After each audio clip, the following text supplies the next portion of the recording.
Hi, I'm John Maxwell. When the top companies in the world are looking for trainers, speakers, and coaches, there's one name that stands above the rest, and that's Maxwell Leadership. Our certified team members have gotten proven results for companies all over the globe, and our reputation, I'm proud to say, is second to none. Some of our members have risen to the top of their profession, including the one you're going to meet today. I proudly introduce you to my friend Bob Fabian Zinka. Welcome to the Leadership and Success Podcast with your host, Coach BZ, where we help you lead with purpose and succeed with impact. If you're ready to grow into the kind of leader others want to follow, this podcast is for you. If you're determined to elevate your success and leave a lasting legacy, this podcast is for you. As my mentor, Dr. John C. Maxwell reminds us, everything rises and falls on leadership. Our goal is simple: to inspire you, challenge you, and equip you with insights that can transform the trajectory of your leadership journey. Welcome aboard to another episode of the Leadership and Success Podcast with Coach BZ.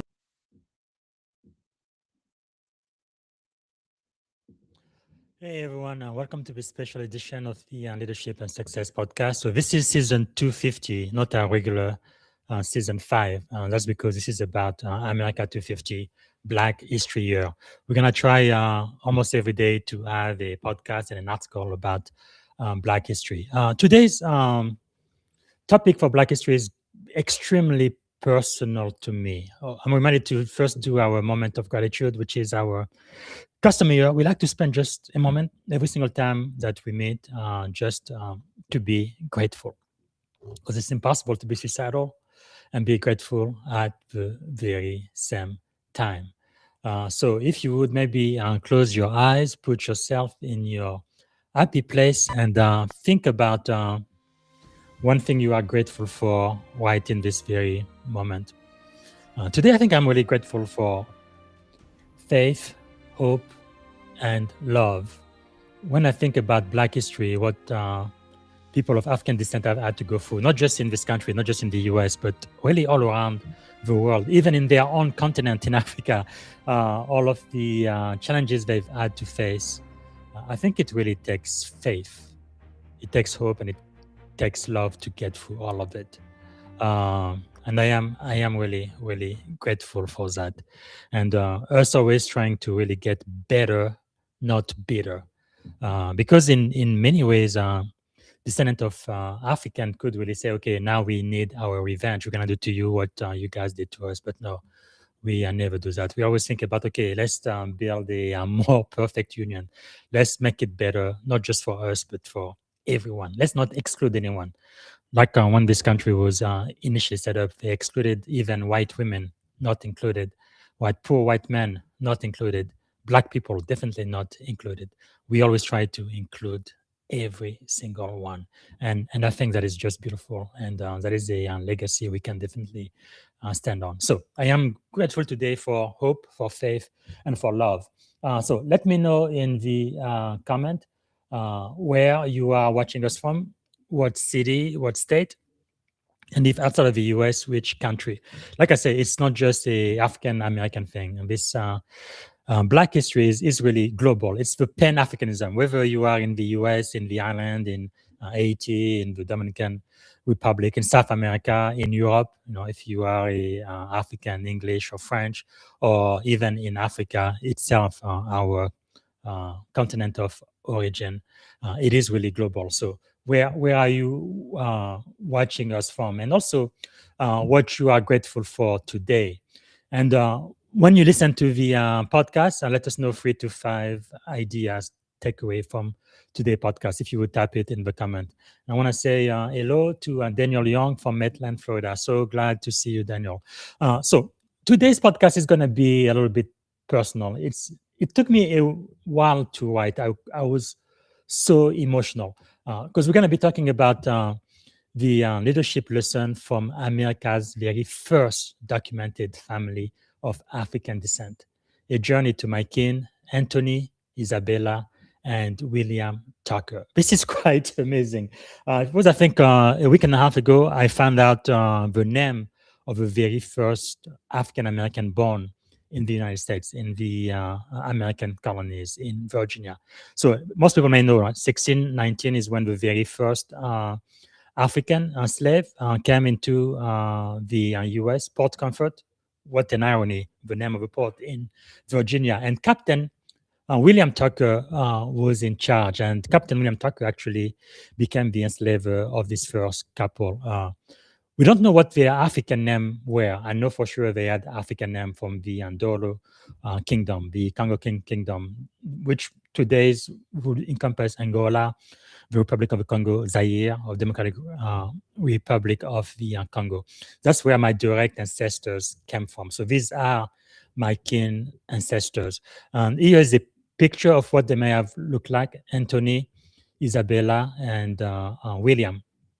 And Anthony and Isabella, initially in that part of the kingdom, the Portuguese were the one who did the trafficking originally. So they had Portuguese name, Antonio and Isabel. And then when they came to the US, their name were anglicized. It became Anthony and Isabel. But their firstborn child, William, we believe was born probably around December the 20th, 1623. That's an estimate. That's because he was baptized, we know for sure, January 3rd, 1624, the Anglican Church, right? The Church of England. And that was recorded. And by canon and law, people got baptized about 2 weeks after they were born. So that's why we estimate he was born around December 20th, 1623. But the thing is, they actually existed.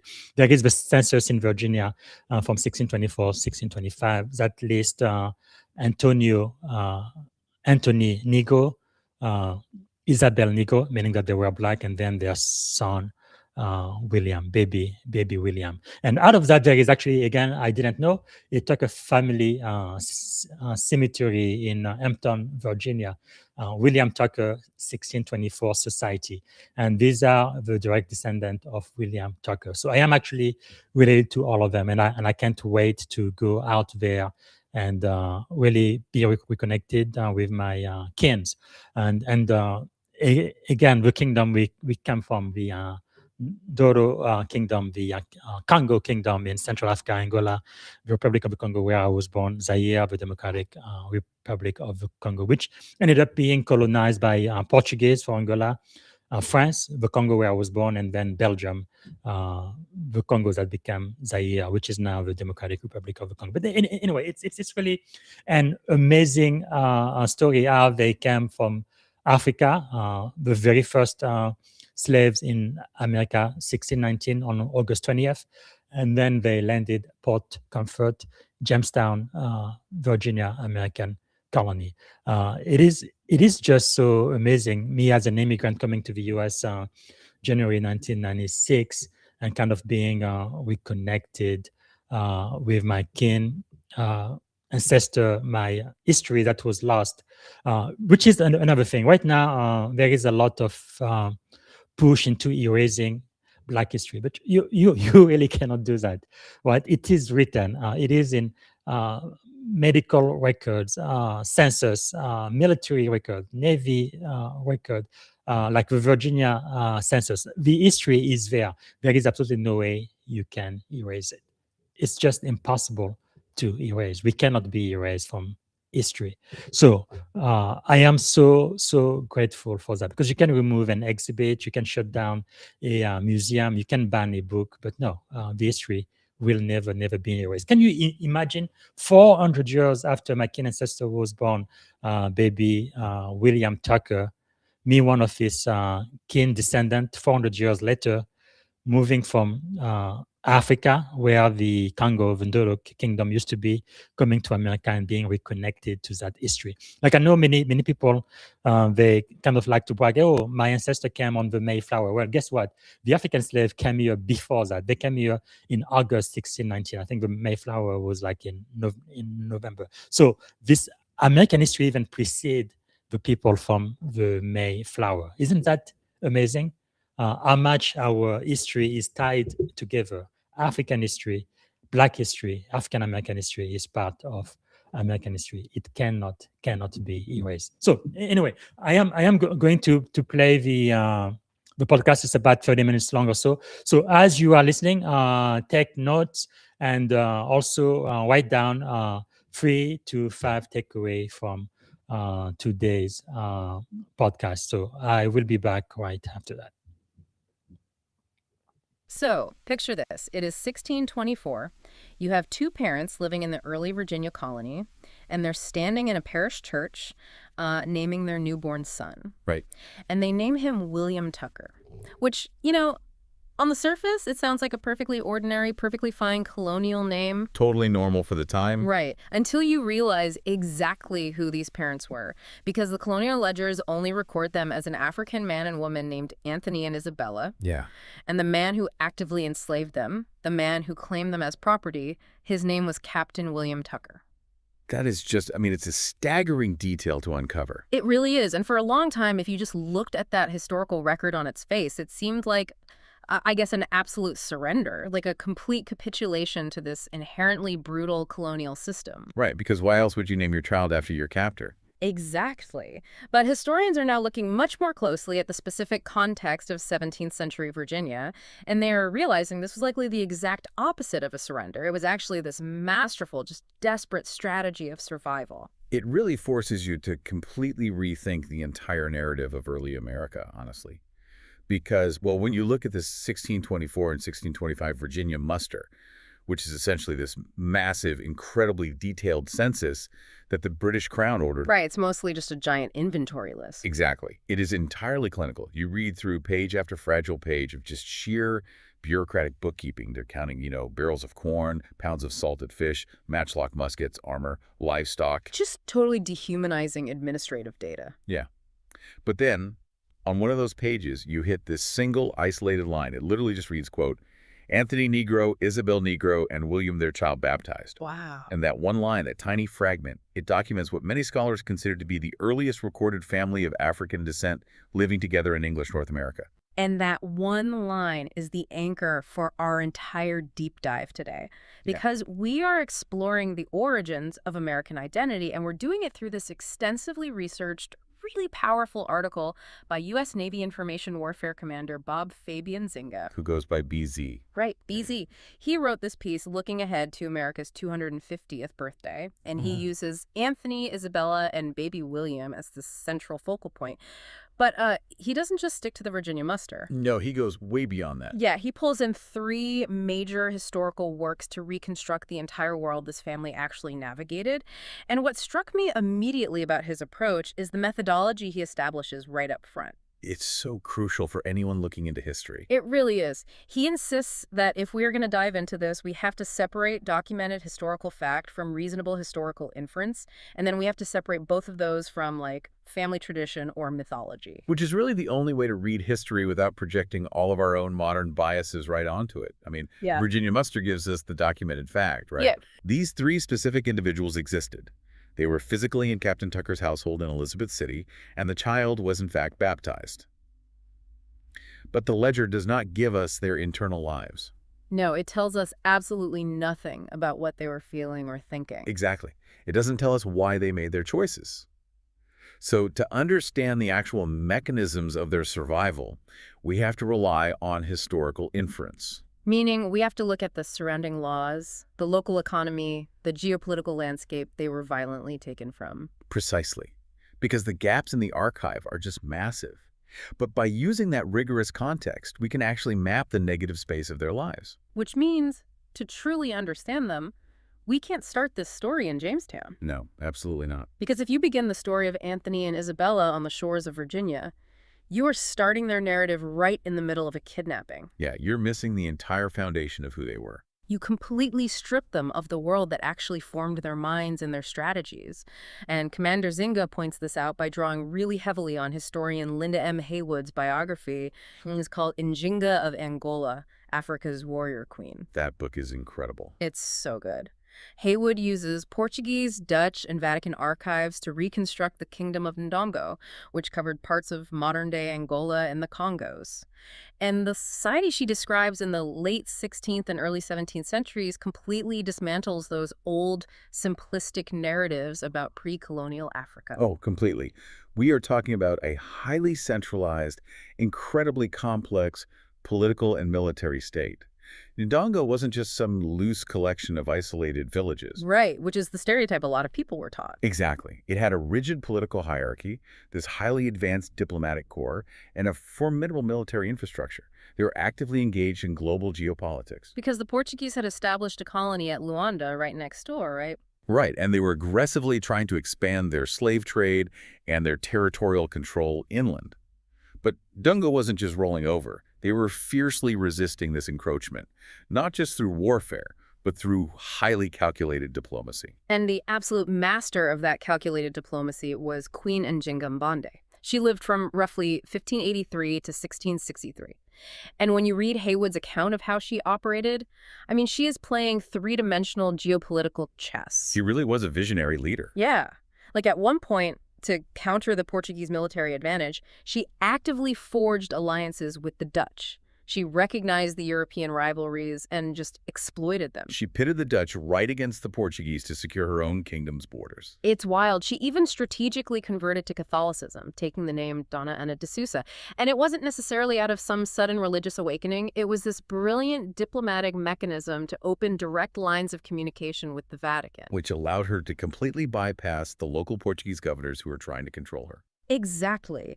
The mechanism of her leadership was just this uncanny ability to adapt instantly to whatever leverage was available in the room. And there is this deeply illustrative moment that Haywood details, happening in 1622. Oh, the peace treaty negotiation. That is such a powerful story. It really is. So Njinga, this is before she was officially queen, she's sent by her brother, the current king, to negotiate a peace treaty with the Portuguese governor down in Luanda. And the governor decides to employ this very specific, really petty tactic of physical intimidation. Right, it's a classic power play. Yeah.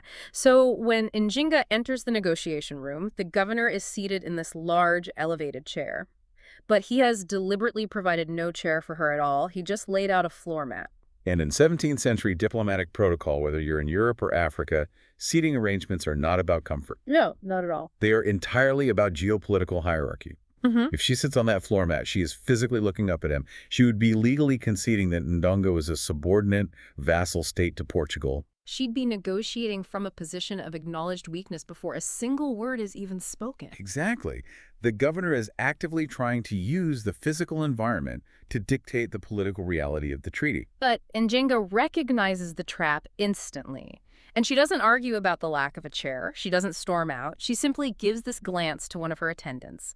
The attendant drops to their hands and knees, and Njinga calmly sits upon her attendant's back. It gives me chills every time I hear it. It's so brilliant. She elevates herself so that she is looking the Portuguese governor directly in the eye, perfectly level. Here's where it gets really interesting to me.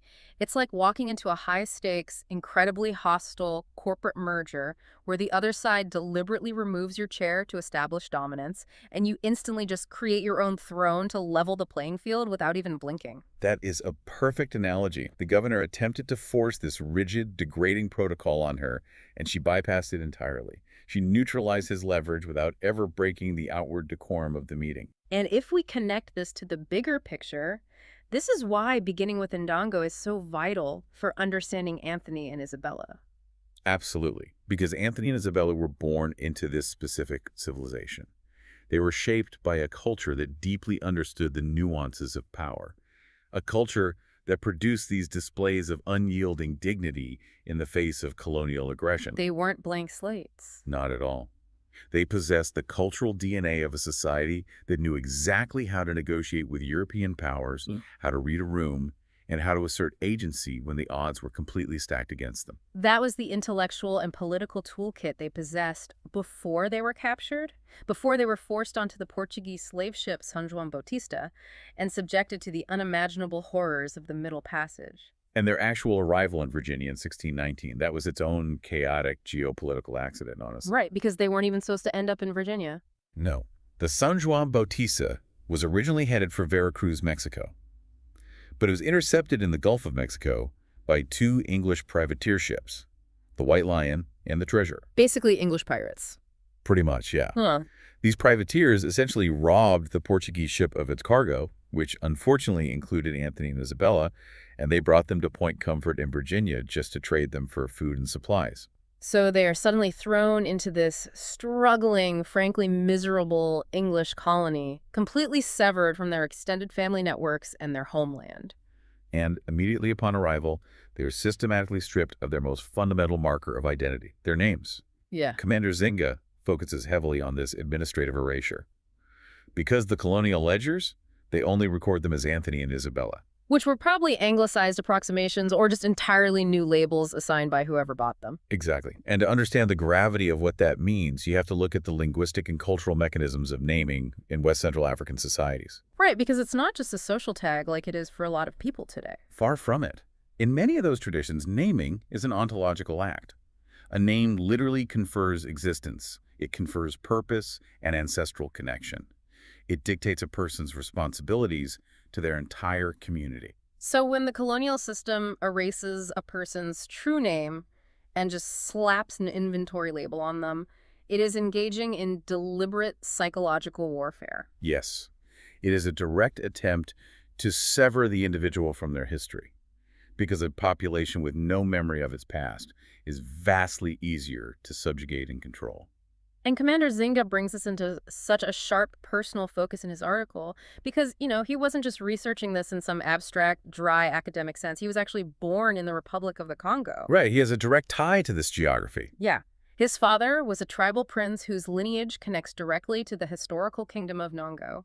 The family name Zinga, or Nzinga, carries that exact royal heritage we were just talking about with the Queen. That's amazing. It is. And even though the title today obviously doesn't wield the political authority it once did back in the 1600s, it functions as this unbroken chain to the past.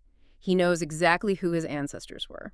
And he powerfully contrasts his own lived experience with his wife's experience. Yeah. His wife, Demetria, descends directly from enslaved African Americans. Right. She, like millions of Black Americans today, confronts this painful reality that the archival record just abruptly goes dark. The ledgers hold only the names assigned by enslavers, leaving this permanent, unbridgeable silence where the ancestral names, the names spoken in love in Ndongo or wherever they came from, should be. Zinga actually talks about his own African name, which was given to him by his mother. His name is Minu, which translates to faith and hope. And he writes about how when he faces impossible challenges in his life, just the simple act of remembering what his mother named him gives him a mechanism for resilience. He literally draws strength from his identity. Exactly. And Anthony and Isabella had that exact source of strength violently stolen from them. We will never know what they called each other in private, but we do know what they called their son. Which brings us right back to the mystery of William Tucker. Yes. And this is exactly where we have to transition from the documented fact of the 1624 ledger into reasonable historical inference. Because we have to ask, why on earth would Anthony and Isabella name their child William Tucker? Right. Was it just forced compliance, or is there something deeper happening? Well, the historical record is silent on their internal motivation. But when we apply the context of early Virginia, a couple of theories emerge. The most common assumption, if you just glance casually at the record, is coercion. Right, that Captain Tucker simply pointed at the child and dictated the name. Or that standard English baptismal practices of the time just defaulted to the enslaver's name. Mm-hmm. But when you factor in the intense political acumen and the deep cultural significance of naming that Anthony and Isabella brought with them from the Dongo, you really have to look at a second theory. A theory that views this not as a surrender, but as a highly calculated maneuver. Exactly. Huh. If you look at the mechanics of survival in a 17th century English parish, social capital was literally everything. Virginia in the 1620s was an incredibly lethal place. The mortality rates from disease, starvation, and conflict were staggering. People were dying left and right. Constantly. Yeah. So if Anthony and Isabella understood the environment they were operating in, they would have recognized that a child with a traditional African name would immediately be marked as other. Right. That child would be placed completely outside the protective, albeit meager, bounds of English common law and social custom. So by naming him William Tucker, they are actively cloaking him. They are giving him the linguistic armor of the local power structure. Wow. In a small colonial settlement, bearing the exact name of a powerful, wealthy captain might actually make a local magistrate hesitate before treating the boy harshly. It might secure him a slightly better ration of food when supplies got low. It's an agonizing compromise to make as a parent. They are actively choosing to sever their son's linguistic tie to their African heritage in order to physically anchor him to the brutal realities of English colonial survival. It is the ultimate exercise of parental leadership under extreme duress. It acknowledges the horrific reality of their environment, and it attempts to hack the system from the bottom up. But to truly understand why this kind of extreme survival strategy was necessary, you have to look at the kind of society he was trying to survive. We have to examine the specific machinery of the colony that was being built around them, because the Virginia of 1624 was not a fully formed slave society yet. No, not at all. It was something far more volatile. Yeah. And this is where Commander Zinga introduces the historian Edmund S. Morgan and his landmark 1975 study, American Slavery, American Freedom. And Morgan's work is essential here because it completely dismantles the idea that American racial slavery arrived fully formed in 1619. Right. When we picture colonial Virginia today, we often picture these massive plantations heavily reliant on enslaved African labor. But if you look at the actual labor demographics of early 17th century Virginia, the workforce was overwhelmingly composed of poor, white, English indentured servants. Because the entire mechanism driving the colony was the cultivation of tobacco. Tobacco was the only thing keeping Virginia financially viable for the Virginia Company and the British Crown. But growing it is back-breaking, grueling, labor-intensive work. So to get workers, the colonial elites utilized the headright system and indentured servitude. Right. They would pay the transatlantic passage for poor Europeans, and in return, those Europeans signed contracts to work the tobacco fields for a set term, usually like 4 to 7 years. And the promise was always that if you survived your contract, you would receive freedom dues, which often included a piece of land to start your own farm, some tools, some seed. But the grim reality for the first few decades was that the elites didn't really have to worry about paying those freedom dues, did they? No, because the mortality rate was just astronomical. These indentured servants were dying of dysentery, malaria, and starvation long before their contracts ever expired. It was basically a death sentence. Right. However, as the decades passed, as we moved toward the mid to late 1600s, the environment actually stabilized a little bit. People started developing immunities. Servants started outliving their contracts. And that created an unprecedented socioeconomic crisis for the ruling class. Because suddenly you have this rapidly growing population of newly freed, landless, armed, and deeply frustrated young white men roaming around. They've done their time and they want their land. Exactly. But they are being pushed out to the western frontiers of the colony to find available land, which puts them in direct, violent conflict with indigenous tribes. Meanwhile, the elites in the Tidewater region are hoarding all the best, safest land and heavily taxing these newly freed men. All while offering them literally no political representation in the House of Burgesses. It's a total powder keg. A massive powder keg. And in 1676, that powder keg detonates in what we know today as Bacon's Rebellion. Yeah. Nathaniel Bacon, who was this charismatic and honestly somewhat rogue member of the gentry himself, he taps right into this massive reservoir of lower-class anger. But the most terrifying aspect of Bacon's rebellion for the colonial elite wasn't just that poor white farmers were angry and burning things. It was who they allied with. Exactly. When Nathaniel Bacon marched on Jamestown and literally burned the colonial capital to the ground, his ranks were a multiracial coalition. Wow. He had united poor, disgruntled white indentured servants with poor, exploited black laborers and enslaved Africans. They stood and fought side by side.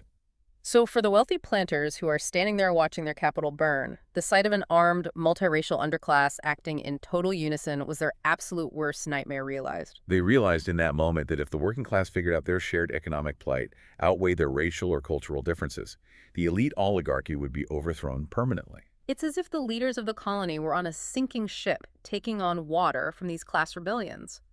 And to plug the hole, they decided to build a permanent, inescapable lower deck based entirely on race, sealing it shut with colonial law. That's exactly what happened. Huh? They had to engineer a solution. They couldn't stop growing tobacco, so they still desperately needed massive amounts of cheap labor. But they could no longer risk relying on European indentured servants who would eventually demand land, guns, and voting rights. Right. So the solution they engineer is to systematically, legally sever that alliance between poor whites and poor blacks. And they don't do it with a single overnight decree. They do it through a highly calculated series of legislative mechanisms over several decades. This is where we see the conscious, deliberate construction of race in American law. You can trace the exact statutes. One of the most pivotal mechanisms was passed in 1662, prior to the rebellion, but accelerating that shift. It was the doctrine of partus sequitur eventum. Right. And under traditional English common law, a child's legal status always followed the father, correct? Yes. If the father was free, the child was free. But the Virginia Assembly flipped this entirely for Africans. They ruled that the legal status of a child born in the colony would follow the condition of the mother. The economic implications of that one law are staggering. It guaranteed that the children born to enslaved African women would automatically become the permanent property of the enslaver, effectively creating a self-replicating hereditary labor force. Yes, and it also provided this horrific legal shield for white male enslavers to sexually assault enslaved women, knowing the resulting children would only increase their own wealth, rather than create any legal or financial liabilities for them. It was basically an economic hack encoded straight into the law. And following Bacon's rebellion, that legislative wedge was driven even deeper, culminating in the Virginia Slave Codes of 1705. Right, which explicitly established that all Africans brought into the colony who were not Christians in their native land were to be considered real estate. Real estate, not people. Exactly. But crucially, the laws also offered these distinct, albeit minor psychological and legal privileges to poor white colonists. Poor whites were legally permitted to physically discipline enslaved individuals. They were required to serve in slave patrols. It's like rewriting the zoning laws of society. If the elite were terrified of the lower class uniting to burn down the city, they decided to completely redesign the architecture. They built a permanent subterranean floor for Africans, locked the doors with the 1705 slave codes, and literally gave the keys to the poor white laborers. Right. They told the poor white laborers, you may not own the mansion, you may be starving in the fields alongside them, but at least you are not on the bottom floor. And it worked. It completely dismantled the class solidarity we saw in Bacon's Rebellion.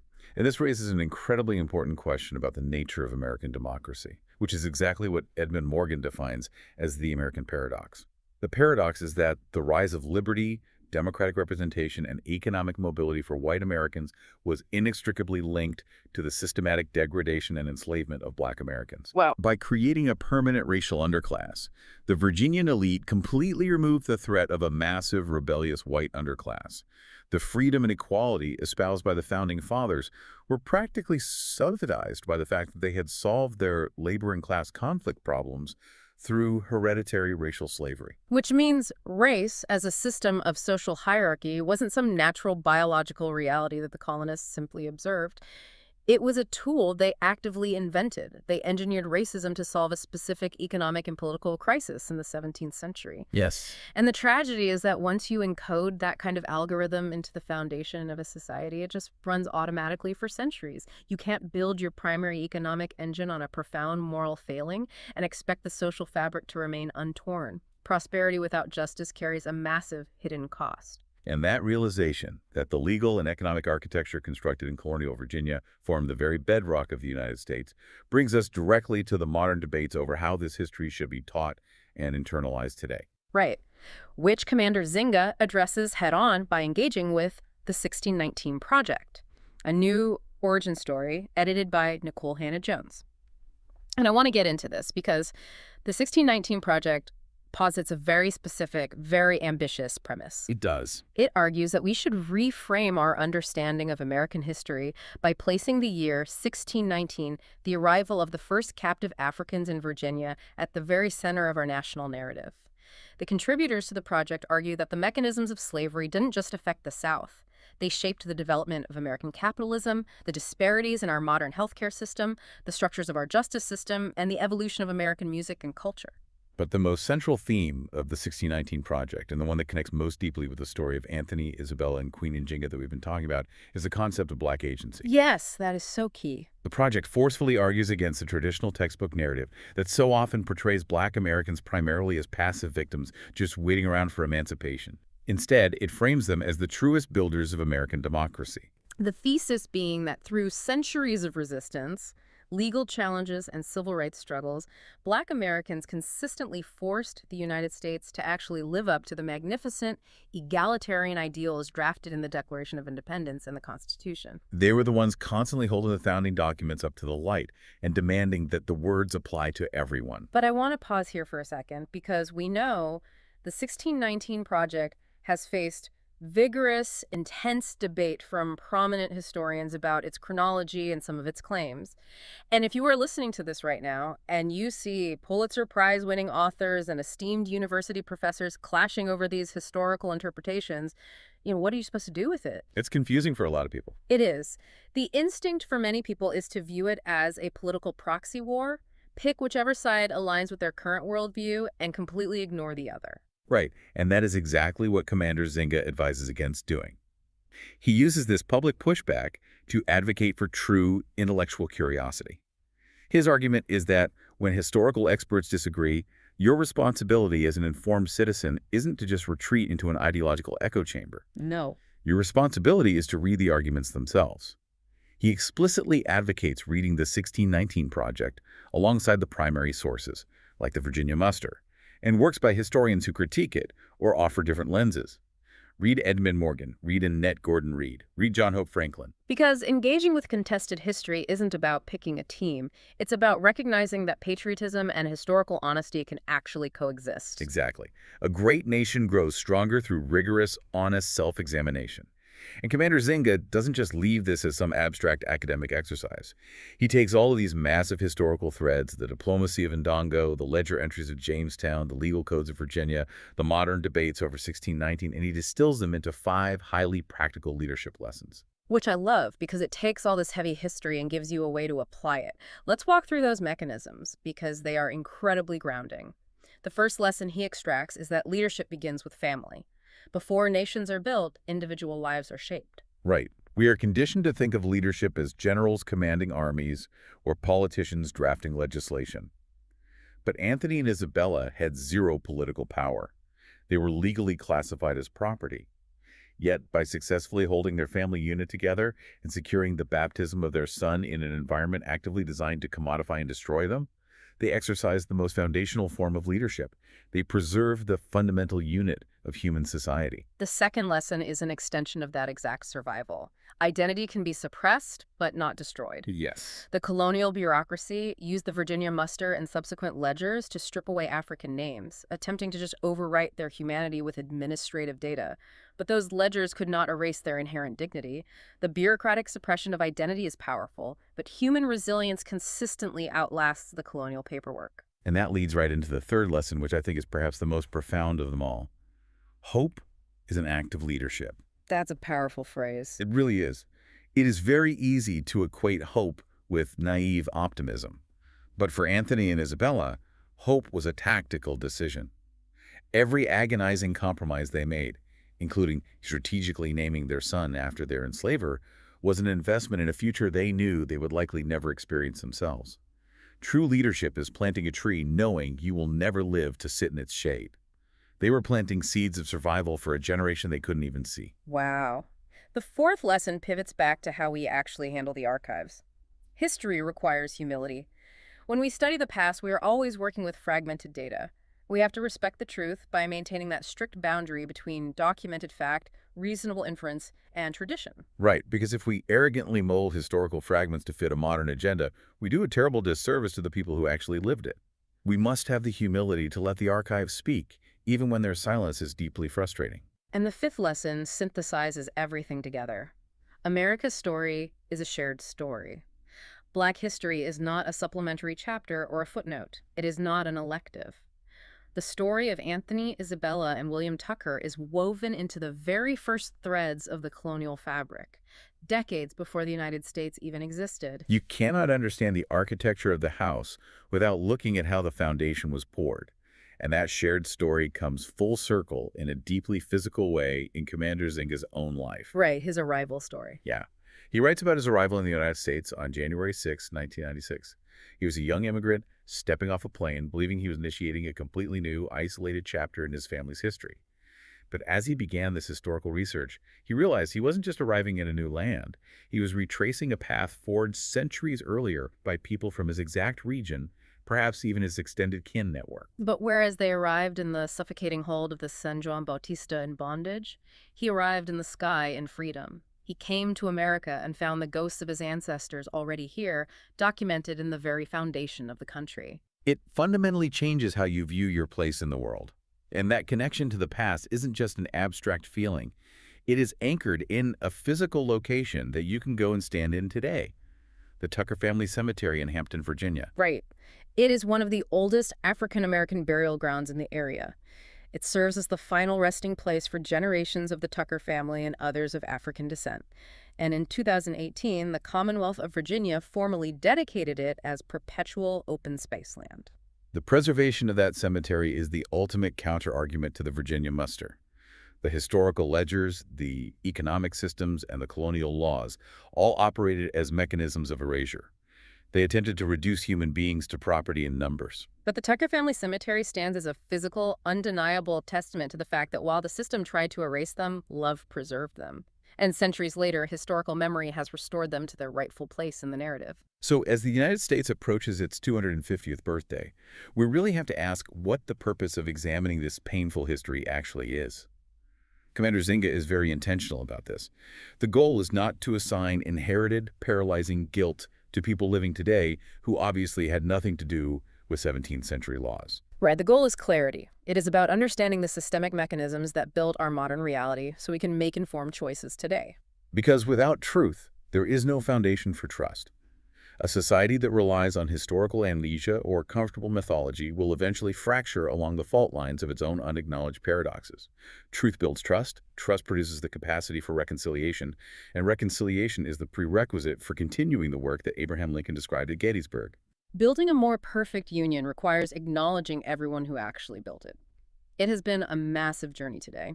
We started in the royal courts of Ndongo, looking at the absolute diplomatic brilliance of Queen Njinga, bypassing the Portuguese governor's trap. We examined the agonizing tactical compromises Anthony and Isabella made in Jamestown to cloak their son in the linguistic armor of their enslaver. We looked at the mechanisms of Bacon's rebellion and how colonial elites literally engineered racism into the legal code to solve a labor crisis. And we saw how a modern Navy commander used all of this to find his own ancestral footprint. For you listening, this deep dive is ultimately a challenge. Look at the systems, the teams, and the communities you operate in today. Are the mechanisms you rely on planting seeds of hope, like Anthony and Isabella did? Or are you, perhaps unknowingly, operating on old cultural algorithms that perpetuate old paradoxes and sacrifice the dignity of some for the comfort of others? And as we close, I'm going to leave you with one final haunting reality to ponder regarding the archives. We have spent an hour discussing the power of historical inference, trying to map the negative space where the facts end. We know from the documented fact of the ledger that baby William Tucker was baptized in 1624. Right. Because of that ink on a page, we look back at him today as an incredibly powerful symbol of endurance and hope. But the historical record falls entirely silent on what actually happened to him as he grew into adulthood. He just vanishes from the paperwork. Entirely. We do not know if he survived childhood. We do not know who he loved, what he built, or how he died. What does it mean for us today that the very first documented black child in English America exists in our collective memory almost exclusively as a symbol of hope, while his actual lived experience growing up day by day in a Virginia that was actively drafting the inescapable permanent machinery of racial slavery all around him is utterly lost to the silence of history?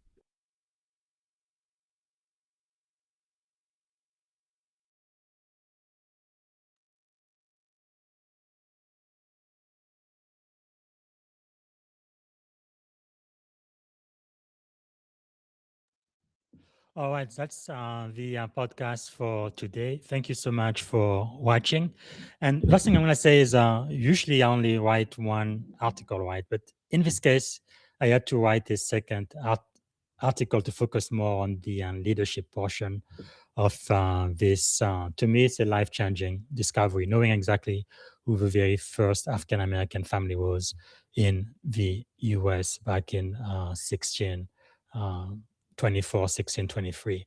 And so you will see links to two separate articles. One is be HY, Black History Year, which is the one the podcast will be based on, but I have a separate article with the same title, but it's a lead article for leadership, excellence, accountability, and devotion. That's the LinkedIn article I use to just expand on the leadership development. And I also add a biblical lens on those leadership principles, because leadership isn't anything new. It's as old as Earth, right?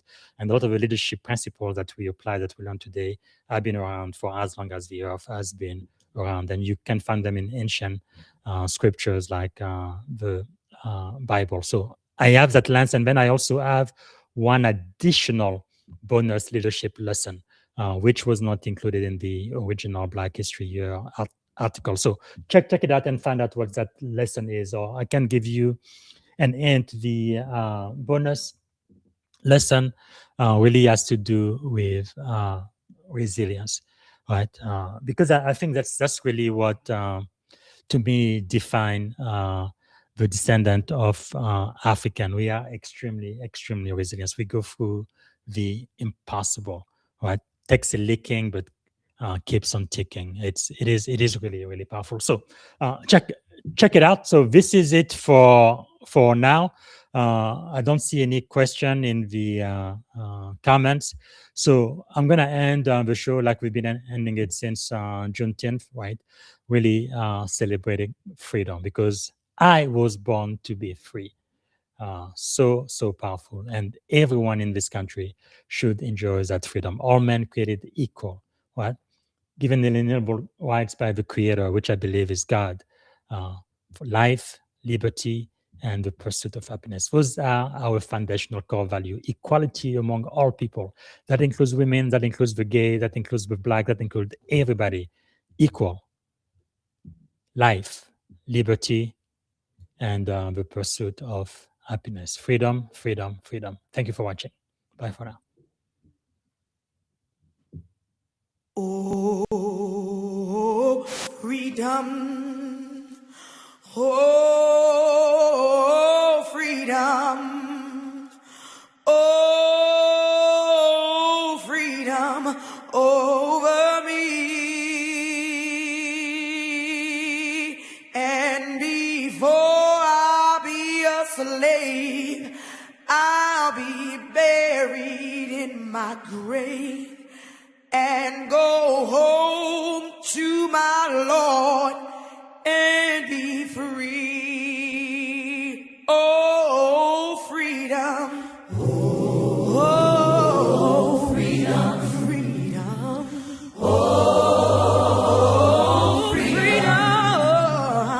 Oh, freedom over me. Over me. And before I be a slave, I'll be buried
Thank you for tuning in to the Leadership and Success Podcast with your host, Coach BZ. If today's episode added value to your leadership journey, be sure to subscribe, share, and join us again for more wisdom nuggets on how to lead better and achieve greater success. Remember, leadership is the most critical skill of our time. The world will always need leaders to inspire others, drive innovation, and execute meaningful strategy. So why not count yourself among the bold leaders shaping the 21st century? Until next time, stay inspired, stay committed, and keep leading with excellence.